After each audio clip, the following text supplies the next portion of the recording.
Engage fluo injectors. Engaging fluo injectors. Fluo reactors at 80%, sir. Fluo containment field is destabilizing. Emergency fluo containment protocols now. All hands brace for impact.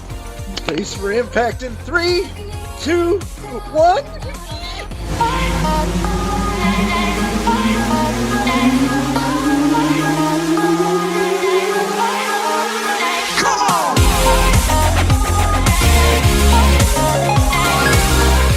Holy balls, we're back with another episode of World 1-1 Podcast.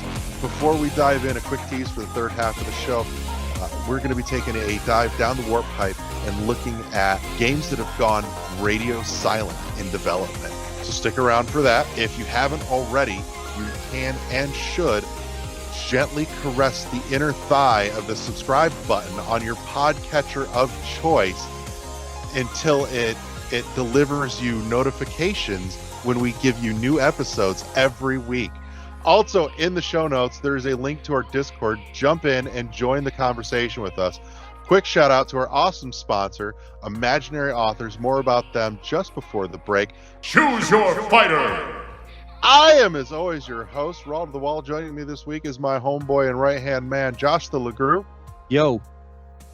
I feel like I haven't fucking seen your face in a dog's age, dude. What the hell? I know. Yeah, yours too. The one thing I just realized is that you look like a Sasquatch that has just pulled over a flannel over his hairy body. It's all right there. Yeah, it's a full body exactly. beard. There's a throwback. It's like that title. scene of Teen Wolf when he's wolfing out inside the that's what that looks like to me. Oh Lord! Try as I might, I cannot get as much hair as Raul here. No, your beard's there, but it doesn't quite have the full. It's not patchy, but it's not the full. Well, I'll tell you what. Something for me, this is incredible because my whole life has been about patchy hair. So everywhere. Okay, here's a great fun fucking story for you since we're going down this road for a second, and then we'll get to the fucking good stuff. But so, like I said, there's an old episode somewhere buried in the archives, and it's titled "A Full Body Beard." And I shit you not, it's a full except, and this was pointed out years ago when I was hanging out with an old roommate of mine who was working at a tattoo shop, and there was a big group fucking shop photo. And a friend of mine was doing photos for him. And, we got in a couple of ridiculous ones. Little did he know, because I was at the very back of everybody, I had turned around and dropped trow and mooned him while she was taking and he didn't know until he got the fucking photos back and goes, how the fuck is every square inch of you covered in hair except for your ass? Hey, well, I just would full say body beard except bare fucking ass. It just rubs on the pants, and then that's why it's gone. If I was naked running around, it would just be always hairy. But so yeah, there's an image that you'll never be able to bleach out of your brain. Now that we've lost, 2 of the 3 listeners that we get on a week. Yeah, 67% is gone. Let's jump straight to. Oh my gosh! Video games. Josh, what in the hell have you been playing? Because, like I said, we haven't really had this talk in a fucking hot minute. No, I mean, so I've been playing a little of a lot. Same.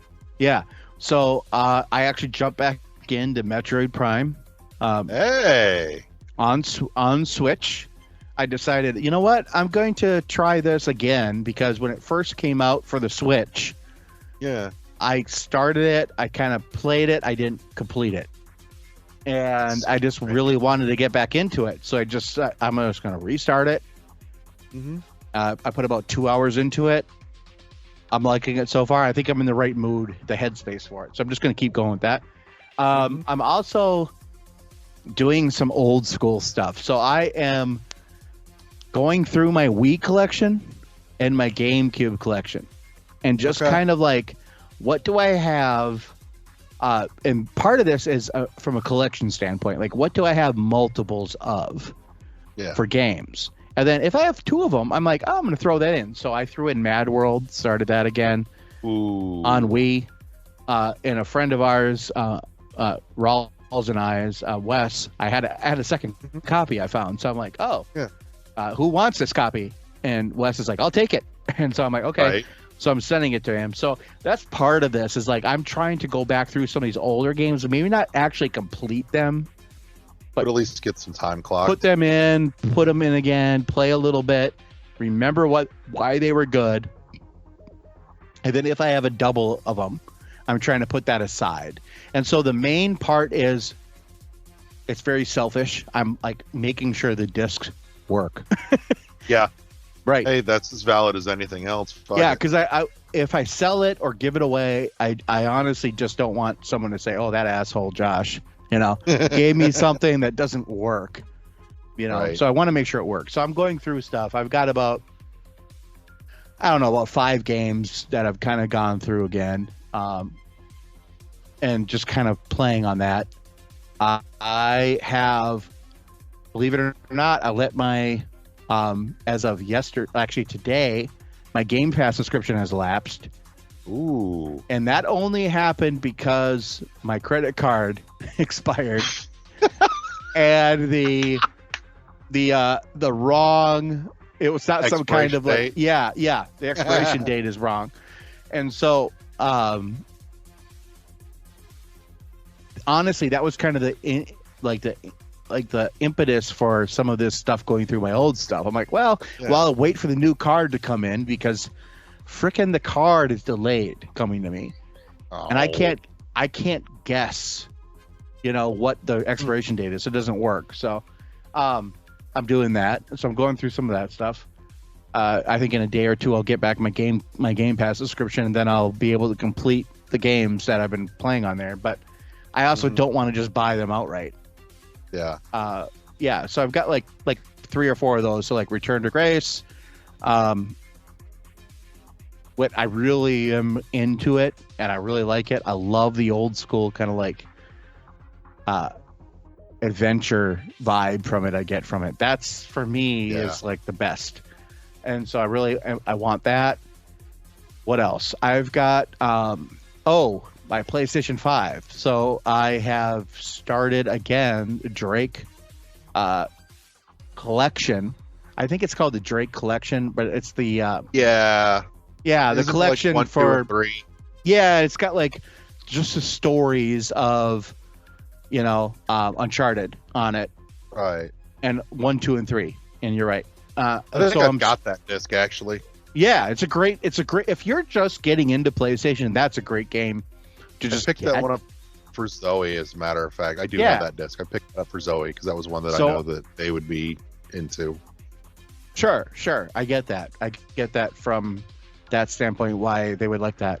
And I also, so I started that up, and I'm in the first game, and I have never played the Uncharted games.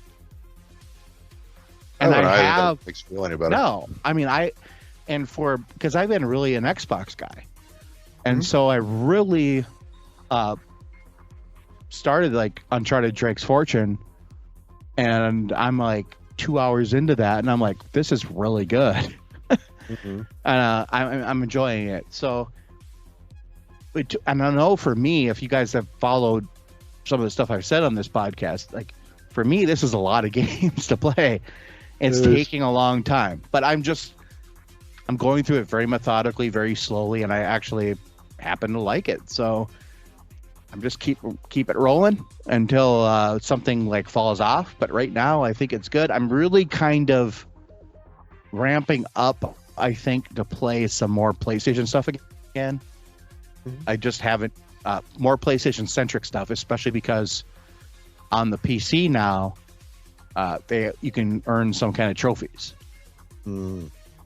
So not everything, not every game, but like Spider-Man is something I really am hoping they turn on PlayStation trophies for on my PC, because I have it on my PC, have it on my my PlayStation, but I really do want to play that some more.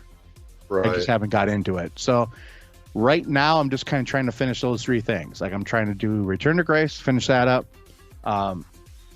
more Uncharted, and just some, cleaning up some of the stuff along the way. Be real interested to hear if you plow through Prime Remaster. Mm-hmm. Go back through Prime on GameCube. I want to, Just and to that's play spot the difference. Part of the reason is I wanted to play that again because I was going through my GameCube collection and I have 3 copies of Prime. Mm-hmm.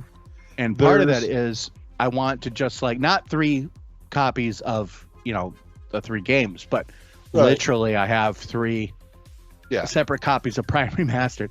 And so I wanted to play that again. I wanted to make sure Prime Remastered, Prime I should say, but Prime Remastered, I just want to make sure I can get through it, be like, okay. And then I do want to go back to it on GameCube. So I think I've mentioned it before, and if not, here it is. There, when it came out a little over a year ago, as far as I'd seen, and I looked at a lot of it across the internet, I've seen almost every little minute difference between the original and the remaster spotted and called out, right? And most of it's pretty trivial, and there are a few odds and ends that I have not seen mentioned or called out anywhere. One is there are some mechanical differences in the Omega Pirate fight, and that one I don't think I've seen called out anywhere. I know that some of the mechanical differences in the Ridley fight have been called out, because the Ridley fight is definitely tougher in remaster than it was in the original.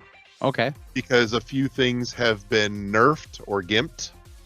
But there were also some of the same things nerfed and gimped in the Omega Pirate fight that I had not actually seen called out. Specifically to do with how they react to power bombs. So there is a difference there. The other one, and it's just a little visual nitpick, but my issue here is that it was a little visual touch that I adored dearly in the original Prime.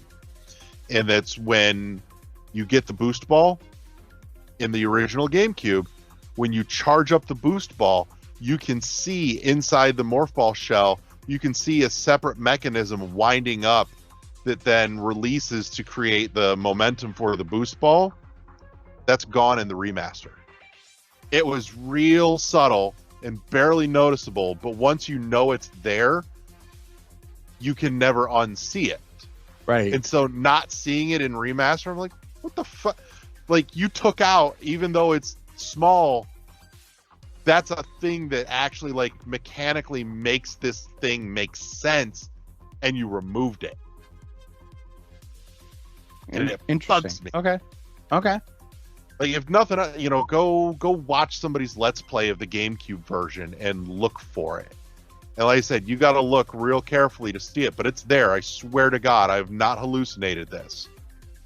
And It's it might there. be honestly something only somebody like you would notice.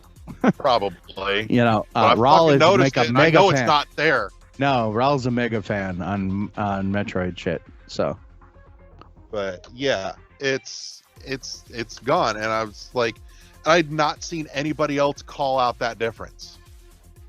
And Okay. I'm unhappy about it. Don't get me wrong, it doesn't really affect anything, but I'm like, you had something that somebody put some thought into and then chucked it. right. And I am displeased about it. Oh, yeah. I should get my cannon. So out. if I And could we can just I could find a second one for a not bank breaking price, I would pick it up and I would actually let Michael go to town doing a paint job on it, weathered and Are they expensive combat now? worn. They definitely got saltier than the MSRP from when they came out. How much did that cost us? I don't even remember. I think it was like $50. Was it when that they were much? up. Holy shit! Yeah. Yeah. I probably wouldn't have bought it if I realized it was that much. Yeah. I think I remember you catching yours, I think, on a clearance. I did. I caught it on a clearance from GameStop. Yeah. I got lucky. As far as I know, I think GameStop was the only place that had them. I do believe that you're right. It was a exclusive. So, but Either anything way, else I got on it your list? somewhere here. Right? No, I mean that for me is a lot, because I've been just so busy. But that is, and there's no excuse. That's to me. I'm honestly, I'm really trying to lean in more to games because the games make my mental health better. So I know the feeling. I've Gotcha. been playing a shocking amount of stuff here in the last week or so.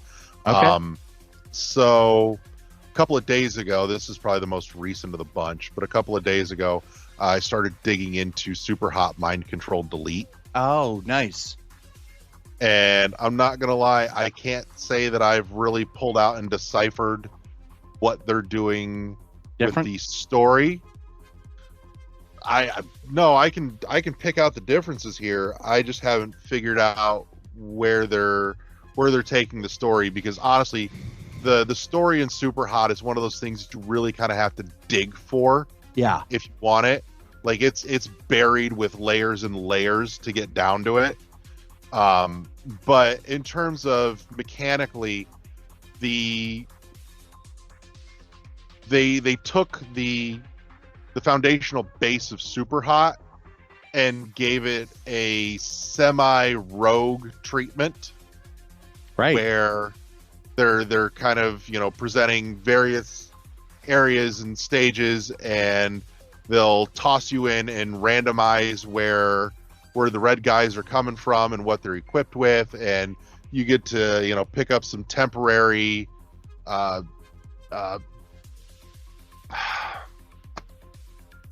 God damn it, the word's gone out of my head. Boosts, lifts, whatever you want to call them, that you can start like each one of the stages in each section with with a perk. There you go. Perks. So Yep. like you could, one of them's start with a random gun, or all the guns have an extra few bullets in them before they run empty. You get an extra heart, that kind of thing. And it's been really enjoyable. Like I loved just the base gameplay of Super Hot, regardless of the story, which the story is fantastic, but just the base gameplay alone is really enjoyable and really cathartic. It just scratches the right kind of itch. And Mind Control Delete is just gobs and gobs of that. It is. I also really very much enjoy this is leaning into the more kind of glitchy, something is going wrong feel of the whole thing, which again, that layer on there makes me want to dig and find what the story in the third installment is, because they have said this is the third installment in this story, so there's a continuation in there somewhere. I just haven't found it yet. Yeah, so that's the one thing I think love. that you're not going to get it until the end. Right. That's one thing I actually love about Super Hot is that they first made it, and I honestly think that, and then they started retconning it. I do believe that they did that. They're like, oh, this is more popular than we thought, and we could go back and change this, because now years have gone by in real time, not story time, but real time. Yeah. And so I think that they're like, oh, sensibilities have changed. Let's make this story different. And I do like how they did. Retcon was that whole self-harm thing that got changed, but we covered that a while back. And I get that. Honestly get that, because that's their intent. That's okay. After sitting with it even longer, I think you and I think it was Zoe was there. Zoe, for that one. and I think it was Eddie was there too. Might have been. And That or it might have been Kathy. it was all of us. I mean, but I think either way, we've all talked about it at one point. I think the consensus was as long as the developers decided that was their will, it was okay. That they didn't go If through anybody it. listening is looking for this episode, by the way, that episode title is Censor Hot. Yeah, censor hot. Yep. And I think at the time maybe I was a little more anti changing. Oh, I was too. Or I think my biggest thing was, look, if you're going to do it, go for it, but give me a way to play the original. That was the whole thing. I want the option. Right. So it was more like, don't nerf it for us because you think we can't handle it. Yeah. You know, just give us the option to do it. And I think like as I've gotten a little bit older, not even older, just sat with it longer, I realized that if that's the way they want me to play a game, that's okay. Right. I'm totally okay with that. I'm fine with it. I'm disappointed if I can't play the original game, yeah. but I understand why I wouldn't be able to, because if they said no, this is what we decided. Okay. I'm disappointed, but I'm willing to accept it, and the game is fantastic. So, especially in VR, fantastic. If you got a VR Well, that's headset. the other thing too. The VR game is not just a VR port. It is the It's the- flip side of the story of Super Hot 1. God, it's so good. It's so good. And you played in VR on your Quest. Yeah. Yeah, I broke So- I broke a ceiling tile in the basement down here doing that shit. You got to show me that ceiling tile when I come. But well, But for me, I just played it not that long ago in VR again. Yeah. And so because I played it in PSVR 2, and I'm like, okay, yeah, this is good. So that's what changed my mind with it. If they choose, this is what they show me, I'm okay with it. So that's cool. but so Mind Control Delete's been getting some heavy play the last couple of days. Finally started to really sink my teeth into Outer Wilds. Like I got to a point good. where I'm like, I feel like I've got a good bite of this. Great. So What do you think of it so far? I really like it. I think it's going to be one that as the season goes on and we get nicer summer weather, and hopefully as you and I are working on some other things outside of this, Right. I start having some days where I don't have to, have my alarm go off at 6:45 in the morning for work, and I Right. can sit up late. This is one that I very much want to like throw the projector up on the back porch, And turn on play. the fire pit, and sit and play outside in the nice weather in a summer yeah. evening on Yeah. the projector. Like it feels like that kind of game. It's a campfire game. It is. It's got that vibe. I'm not gonna lie. At one point, one night, I actually turned it on and just let the background music play and went to bed with it because it was really nice. I think there's Periodically, you can get I've been yeah. I've Oh, been go ahead. putting on some psychedelic space rock playlists, like nice. 5-hour videos on YouTube for bed, because they're simultaneously chill but not. Yeah. So those have been a lot of fun. I have yet to escape Balatro, but for the most part, I have it relegated to being like a bedtime game. Like I was telling you, maybe about Yeah. a week ago now, Yeah. is that it's one of those that, and I've told you this, but for anybody that wasn't, listening to our phone conversation, so not you, FBI, fuck off. Yeah, fuck off, But- FBI. Fuck off. Yeah, We weren't on a watch list, but we are now. Shit. we are now. Yeah, CIA. We're there.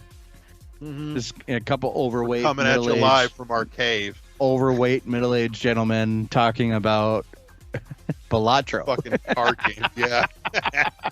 But Balatro is one that I recommend.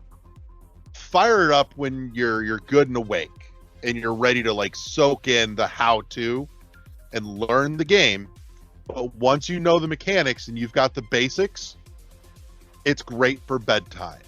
I figured this out one night because Zoe conked out. I had the lights out, and I'm like, I'm not ready to knock out yet. I need to wind my brain down. Right. So I put on Balatro because I'm sitting there thinking, what can I put on to try and unwind with that isn't gonna, wake them up? And so I'm like, Balatro's fucking perfect. The music is super chill. The entire soundscape, all the sound effects, very low key, very chill. And it's one of those that it's great for like an hour or two before bed just to wind down with. And then I'm ready to conk out. Plus, it's got the whole like lo-fi CRT TV like bulge filter and the scan lines going. It's just got that great warm TV glow feel to it that's perfect for bedtime. And it keeps me from going too far down that well. Like, it's not so involved that I really have to keep my brain wound up thinking like I would with something like Slay the Spire, figuring out how to string together the most ridiculous combos in order to keep my run from completely ending up in the shitter. Right. None of the runs go on long enough that you feel real bad if you fucked it up. Like, oh well, I'll try again. Yeah, right. So it's 3 rounds of 3 blinds, and then you win a run. Cool. So beyond that, I checked out the demo for Anton Blast. Oh, yeah. Yeah. Have you fucked with this yet? No. Okay, I was telling Michael about this, and I was just telling Bonnie about it too. Which, if you listen to the last episode that went up, you guys will get to have gotten to meet Bonnie. But in any case, so Anton Blast is like a violent, ridiculous 90s Saturday morning cartoon in both the visual and the audio department. And like, it's got all the ridiculous sound effect, like stock can sound effects and everything that you'd find from like an early 90s Genesis game. Okay. But visually, it is also very fucking noisy. It feels very chaotic to control. However, it's not as random as it feels like it controls at first. And it's one of those that if you can mentally cut through the noise and you start seeing the lines through all the visual noise, the flow state when you start banging it out is incredible. Okay. Like, it gives me like Sonic 2 Chemical Plant Zone flow state feels when you get it. But there is a huge layer of noise to cut through in order to find the lines, to feel the control out. But it's so busy, it's so hectic that it feels chaotic, but it's not chaos. There is a controllable chaos there. And once you learn how to control it and direct it, fuck, that flow state is so good. But it's a heap of fun. Like, I could that's sit all my that kid matters. down in front of it and let her go nuts with it, and she'd have a ball. She'd probably be terrible at it, but it's so much just hitting you stimulus wise that for like an 8-year-old, they wouldn't care anyways. It's just fun. Look at all the things that go kaboom and all the silly sound effects, and it's there in all levels and all fronts. It's one of those, it could have been really shallow, but there is a depth to it. But there's a big gap between those two to try and cross to get from one side to the other. But if you can do it, holy, like, I cannot wait for this to come out and see people speed running this shit. Nice. I also want to put out there too that I have been playing the Stellar Blade demo for PS5. I just saw that somebody took the demo and grinded for like 60 hours to max out the skill tree in the fucking demo, dude. Yeah, I'm not that intense into it, but I like it. I'm gonna say that it's a good game. It's kind of soulsy in a way where it's hard.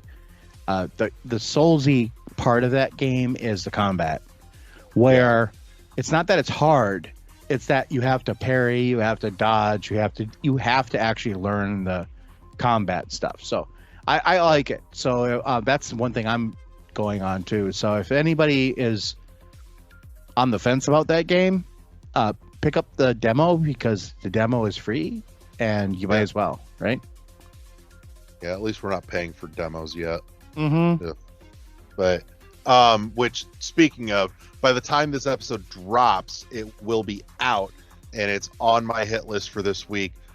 Another Man's Treasure comes out this week, and I am really pumped to go check that. That's hitting Game Pass day one, by the way. So when you get your Game Pass fired up again, that'll be there for you in like a day or two. Yep, I will be doing it.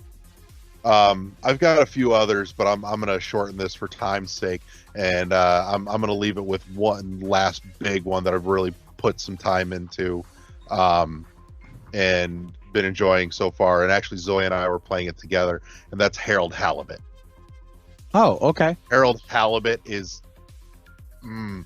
it has the visual style has a certain Wallace and Gromit-esque feel to it.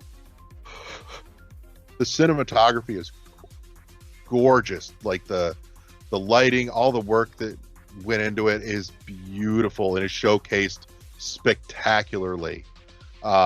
Really super intrigued by the story, the more of it that I'm hearing and finding out as you go along, because it kind of just dumps you in, and then you start, as the more you play, the more you get an idea of the scope of what this world is that Harold is in.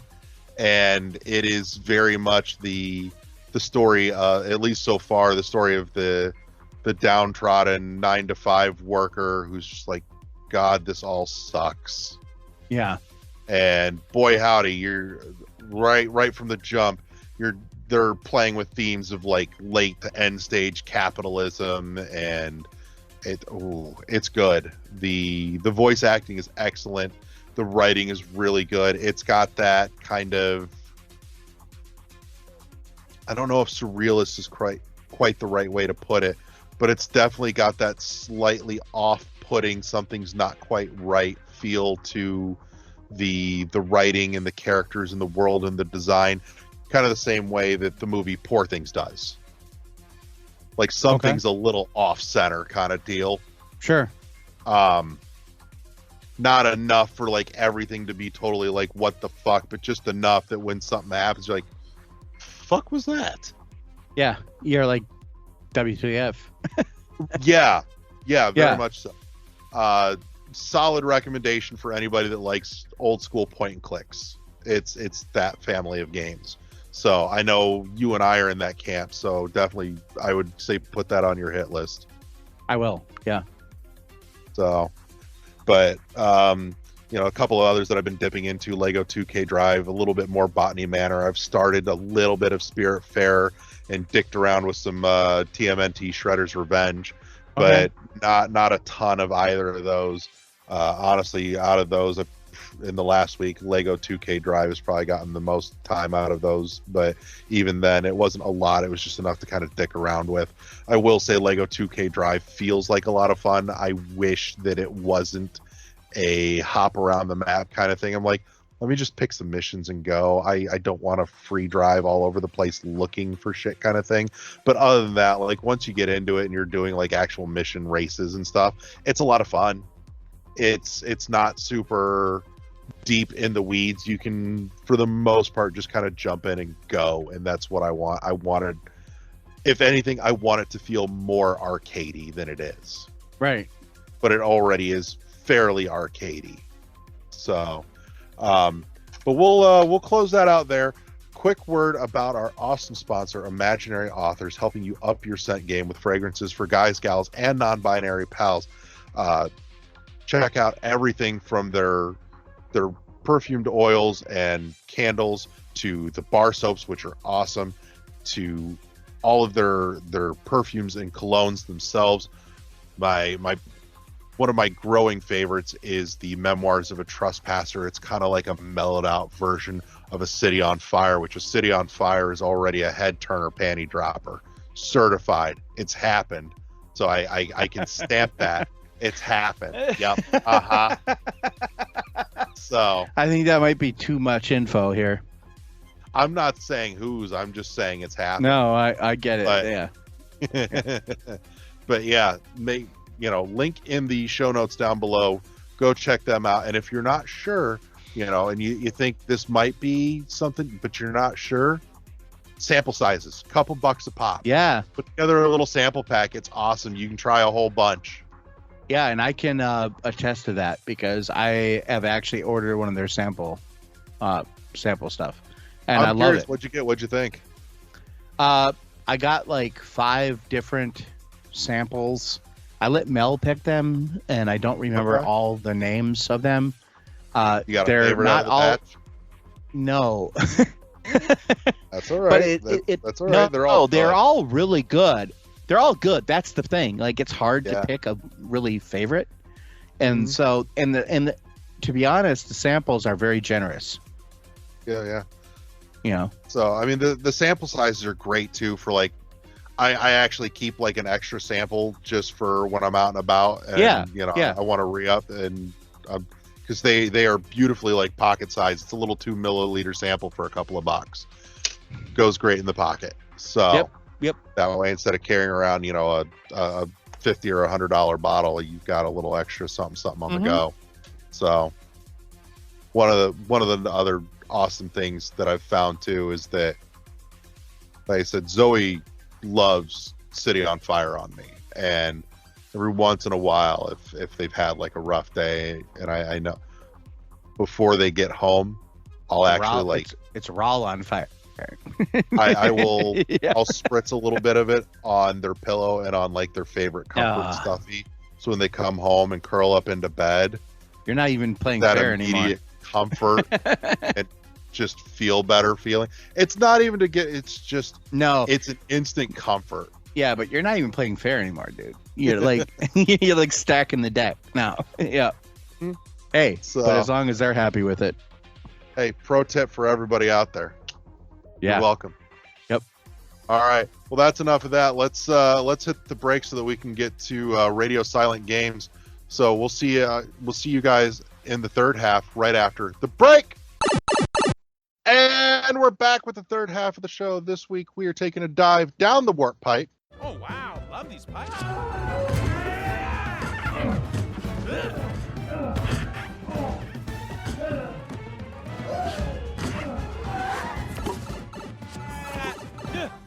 And we're looking at games that have gone radio silent in their development and production. And we thought that this might be a good one to get into now, actually, because a few of them that have been sitting radio silent have recently started making some noise again. Some more than others, but we'll get into that.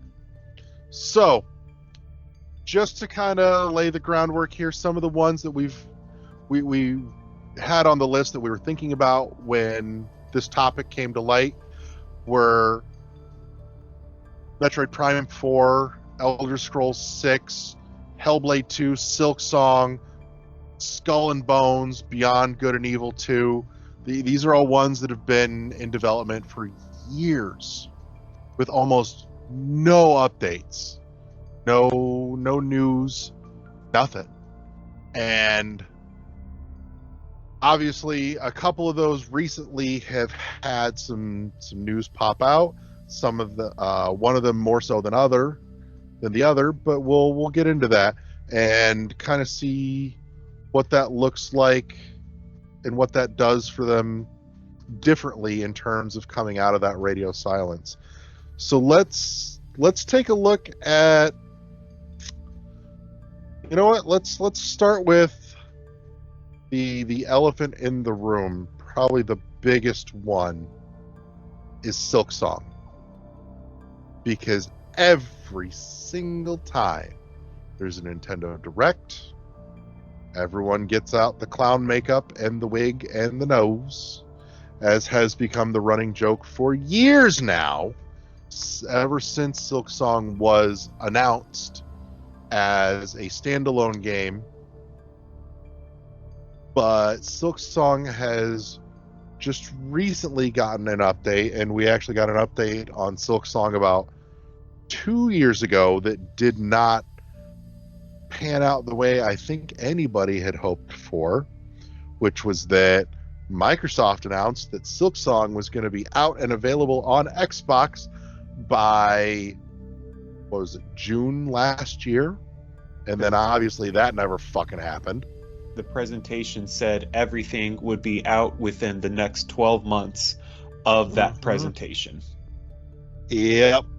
And Microsoft even clarified when it was raised that Silksong was in that sizzle reel, and Microsoft said every single game, and then they ate crow on that one. But just recently, Silksong has had a game page pop up on the Microsoft Store. That's news. A lot of conversation around that, but obviously that's where the news on Silksong stopped. But on the other hand, we've got Hellblade that has kind of been a different kind of radio silence, or Hellblade 2 rather, where we went for quite a while without any real updates on much of anything. There were a couple of trailers, which is also more than we've really gotten for Silksong. And just recently, previews for Silksong, or for Hellblade, have started going up, and they are all pretty fucking glowing. A lot like my face in this terrible light. And I am so excited. But Hellblade also had a very different kind of radio silent, because the developer has actually been putting out some really cool dev diary stuff on their YouTube channel as well. But it's not all Hellblade 2. Like, some of it was looking back at what went into the making of Hellblade 1. I do remember one of the ones that they did post that had a little bit more about the making of Hellblade 2 behind the scenes, was actually looking at their mocap studio in their new offices, and that was really fucking cool. If you've not seen it, you should absolutely check it out. I will dig it up and I'll stick it in the show notes, because it is really impressive, the space and the technology that they've collected and put forward to make this happen. It's really a unique feat, and this could be my ignorance, but I can't say I've seen anything like it even in Hollywood for mocap work like this. And it's I looked at it and I went, fuck me, that's impressively cool. Like, this kind of thing feels like they are setting the standard for mocap work in animation. But at least, there was something coming out from them in terms of communication. Even if it wasn't directly about Hellblade 2, how things are coming along, when we're finally going to play it, which is going to be real soon now, though, and I'm so excited. It feels weird to get, happy, giddy excited for a game like Hellblade that is so fundamentally unhappy. Is that just me? Is that fucking weird? Oh, I mean, people get excited over horror movies and stuff like that. So yeah, but even horror movies you kind of do for the fun of horror. This feels different. But maybe it's just me. Maybe happy, giddy, excited is maybe just intense anticipation for this. That's probably a better way to describe it. We'll go with that. I'll take that. Wes, let's dive in. What are your thoughts and feelings when games go radio silent like this? And does it make a difference to you when they're big name games, or if it's a smaller game that maybe you feel like you're the only one that gives a shit about? So, to me, a lot of it depends, more than anything else, on how I feel about it, about the size of the studio, and should we reasonably expect a lot of progress has been made on this. Because while you can say we should have gotten more from Team Cherry than we did, I double-checked this as you were talking. Their website only lists their team as being 3 people. I'm sure they've contracted out a few of the positions for things like music and such, because that's a lot of work for just 3 people on a video game. But I think the music stuff was actually done by a 4th person as well on the first one, so it wouldn't surprise me. Right. But even then, a game the size of Hollow Knight, and I imagine Silksong is going to be just as big, if not bigger, that's a lot of work for 3 people. And so while I wish they had at the very least announced a delay, also I get it. Mm-hmm. It's not surprising it's taking longer than expected because they only have so much they can work on. Yeah. I was a little more disappointed with how little in terms of things such as release dates and how long it took to go from the first trailer to a release date announcement when it came to Hellblade, because they had Microsoft money. Mm-hmm. Now, granted, it appears that Microsoft is trying to be a very hands-off publisher, which we have That seen might various be for levels the of best. success with. We've had Psychonauts 2, which was great. We had Redfall, which the developers said they wished Microsoft Which would have Red canceled. fell on their face. Right. So, and when you act like a hands-off publisher, sometimes that means you let deadlines just whoosh right past you. Yep. So, Now, it's a little disappointing that it took so long. I'm glad it's finally here. I'm anticipating it being good, but this isn't a huge, as in thinking this is going to make the game bad, but I am disappointed that they recently announced that the game is going to be locked at 30 frames per second. Look, I'm a performance over graphics guy. I don't expect games to be 4K 120 frames per second, but at the bare minimum, let me have a 1080 60 frames per second mode. Come on. I'm going to defend it here, and this might seem a little weird, but if it is locked at 30, I have far less of a problem. Because it might have been they could have gotten it up to 60 but couldn't get it locked. At which point, if it runs at 60 but it's not locked, it becomes way more apparent that there are performance problems. But if it's 30 and it's locked at 30, it'll feel consistent, and it might be that they were pushing things so hard that was the best frame rate they could lock it at. And I would rather have the frame rate locked at 30 than inconsistent at 60 and pulling me out of the experience by it feeling chuggy and framey. I get that, but usually when games do that, they'll offer at least the option between performance and graphics, Mhm.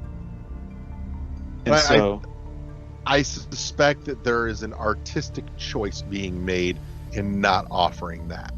The other thing is that consider if this is anywhere in the same vein as the first game in terms of thematic and aesthetic, a slightly less smooth motion due to a lower frame rate could benefit the feel of it, because playing that first game, you felt the rough edges and the grit of the filth and the horror of the world that Senua was in, whether externally or internally or both, really. And a slower frame rate can emphasize that some, because it's not all smooth edges. It's not all smooth motion. It feels a little rougher. It feels a little. I'm trying to figure out how to put it to words, and it just there you can over polish something. You can make something too smooth to the point where it feels contradictory to the feel and the vibe and the aesthetic that you were trying to get across. And I think that's where this may have been the right choice. But that's just me. But back to the topic at hand. I put to you the question: is going radio silent automatically default an indicator of trouble in development? I would argue yes, but it's not an indicator of how severe the trouble is. If that makes sense. Okay. I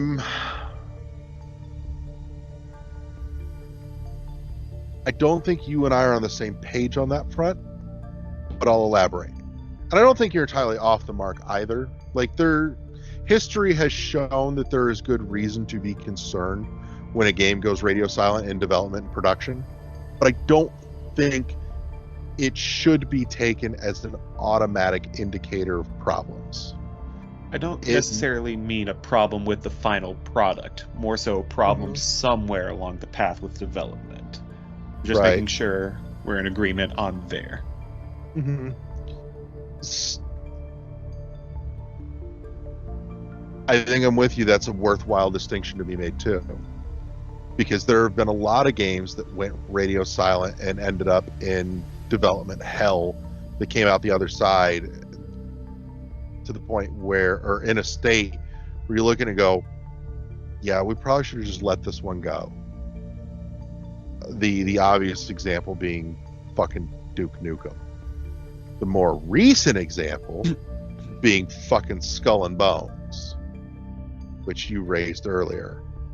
Right. Because Skull and Bones sounded real promising when it got announced. Like, I was excited. And then they showed it a couple more times, and then I got less excited, and then it went radio silent, and then suddenly it was fucking out, and it was awful, even though Ubisoft was sitting there trying to go, well, this is the first quadruple A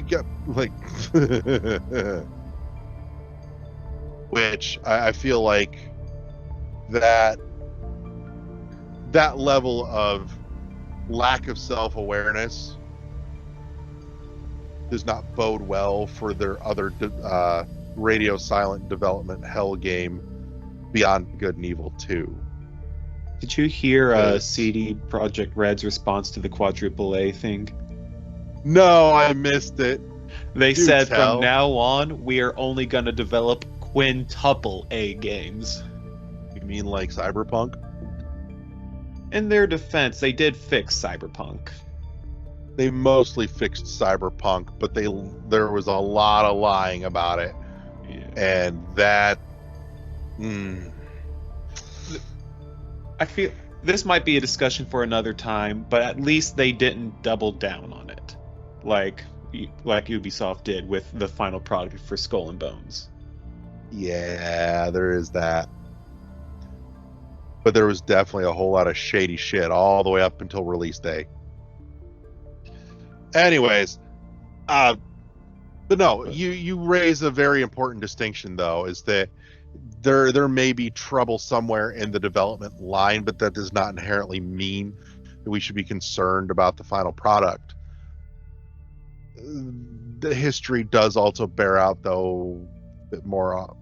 Actually, I don't know if more often than not, but it does bear out that a lot of times when they go radio silent and they get stuck in production and development hell, that you might want to adjust your expectations for the final product.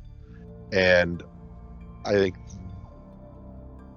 I'm almost worried for stuff like Silk Song because it has been so hyped and everybody is so pumped for it, and I'm worried that when it comes out that not and this is what gets me about developers going radio silent on production, is that it allows speculation to run rampant to the point when they do finally break the silence and give everybody the look at the game that they've been waiting for, and it doesn't meet the expectation and the hype that the community has built up in their own head based on next to nothing,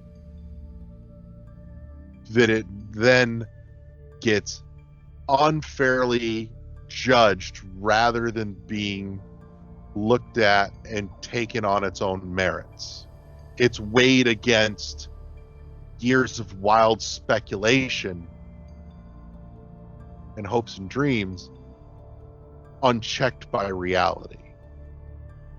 And part of me thinks that is the biggest problem, the biggest downfall to going radio silent on development on your game, especially when you are a very, very anticipated game like Silk Song, like Prime 4. And Prime 4 has had some speculative news updates, leaks come out, but most of it seems to kind of be coming from LinkedIn more than anything, where, you know, you've got people looking at and talking about every time somebody gets hired or there's a job listing and guessing what that might mean. But I feel like a lot of times it leaves the territory of we are making an educated guess and cementing it in our own heads as reality, even though we don't have anything to go on to base that on. And I worry that's going to bite the final product's reception in the ass. And that could just be me. If I'm off the mark here, tell me. I want your thoughts. I don't think you're that far off the mark. I mean, when a game that's been as hyped up as games like Silk Song and Prime 4 keep having these delays and delays and delays, we want the wait to be worth it, you know? And whatever comes out, if it's I say it only as if this makes it bad, but let's say they're only 9 out of 10 games, right? Let's say Silk Song is good, but not as good as the first Hollow Knight. Let's say Prime 4 is good, but not as good as the original trilogy. Well, people are going to say, why were we waiting so long for these? Now, granted, Prime 4, we kind of know why we're waiting so long on it, and that's because they announced they had to start over almost from the ground up. No, it was full ground up. They scrapped the whole damn thing. Switch Studios, that was a ground up restart. But even then, that's been 5 years now since that restart. Right. Or rather, that's been 5 years since that restart was announced. Right. We don't know when the actual restart happened. We know when we were told about it. And the fact that LinkedIn is what's giving us more info just makes me think that if I had a nickel for every time a Microsoft platform gave us more info than Nintendo did on a game that everyone was planning on playing on a Nintendo platform, I'd have 2 nickels, but it's kind of weird that it happened twice. Fucking facts, bro. Fucking facts.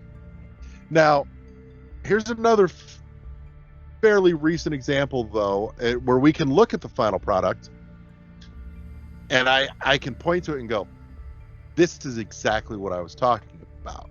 Starfield. Starfield got announced. Everyone was hyped based on the setting, the premise, and the pedigree. Starfield came out. Not the warm welcome I think they were hoping for. Starfield had, I think, a bit of an angel effect at first, because if you look at the history of its Steam reviews, started out, I can't remember if they were overwhelmingly or very positive at first, but they were up there, like high up there. Then it went from very to mostly to just positive to mixed to negative. And where is it sitting at now on Steam? Let me check that before I make a claim and say it's at overwhelmingly negative when someone can easily Google that and disprove me. Where is it sitting at now?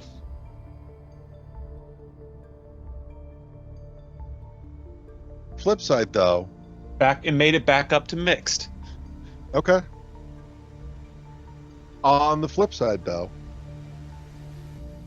sometimes radio silent might be the best choice, depending on who's working on it. Because I'm going to cite two examples here, and you'll go, yeah, they probably should have stayed quiet, and it would have gone better. Anything that Peter Molyneux has ever been involved in, ever, and No Man's Sky. Because anytime they came out and said anything about whether it was Peter and any of the Fable shit or anything else for that matter, fucking Milo and Kinect, or Hello Games and No Man's Sky, every time they came out and said something about it before launch, once the game came out and we all had it in our hands, we realized that every time they opened their mouths before launch, they were just digging a deeper hole, and they should have fucking stopped while they were ahead. Now, Hello Games at least not only righted the ship and eventually worked very hard to deliver on all those promises post-launch and more, which they have turned No Man's Sky into something massively beyond what they originally promised, Steven. So props to them. But, and then you've got Peter, who just runs his mouth about anything and everything that he thinks fucking sounds good, whether or not it has any grounding in reality. So I'll agree with you on the Peter Molyneux part. But this feels like a mix of a discussion for another time, because it's circling a little bit back to Cyberpunk and the discussion of the promises we had for what the game was at launch, and taking all the bugs away for a second, it still wasn't the RPG people expected it to be until Cyberpunk 2.0 released. Yeah. But had they done a more radio silent, maybe not fully radio silent, but less hype train build, dialed it back a little bit, and the game came out, it probably would have lasted a couple of weeks in the public conscious, gone away, would have completely forgotten about it. Had they not let the hype build up to the point it did, let us be disappointed with the initial product, and then get excited again after they continuously updated the game, would we even be having this discussion about No Man's Sky at all? Would we even remember it happened? It's a good question. So and I didn't mean to derail from the topic at hand this week. I only pointed that out to cite what can happen going the other direction. Right. But I'm just trying to argue, staying at least somewhat relevant to the topic, that had they done that radio silent background, or even dialed it in just a little bit, right, we wouldn't talk about No Man's Sky in almost any situation. This one, good games, bad games, whatever, we would have forgotten about it by now. Maybe. And at least with No Man's Sky, I will say maybe. And here's why. I just think the hype building up to it, even if the initial product wasn't to our expectations, it did help it become a better game because we expected so much out of it. That almost falls into the category as there's no such thing as bad press. Right. So, but yeah, I feel like this might be a good place to wrap this conversation. If there are games that you are pumped for that have gone radio silent, let us know what they are. Jump into the Discord, which, reminder, link in the show notes down below to our Discord, where you can jump in and chat with us. Let us know what you're looking forward to that's gone radio silent for way too long and how you're feeling about it. Other than that, I want to say thank you to my compadre Wes for coming and hanging out with me this week. Thank you to everybody that tuned in and listened this week. You, yes, you, we're talking about you. We love you. And we want you to come back next week and do it again with us. And in the meantime, we'd love to chat with you in between in the Discord server. Thank you to our awesome sponsor, Imaginary Authors, helping you up your scent game with fragrances and scents for guys, gals, and non-binary pals. And that puts a pretty little bow on this whole thing for the week. So for all of us here at World 1-1, we appreciate you. We'll see you back here next week. You have been listening to the World 1-1 podcast on the World 1-1 Podcast Network. Press start to engage your mind. Say goodnight, everybody. Good night, everybody. Peace.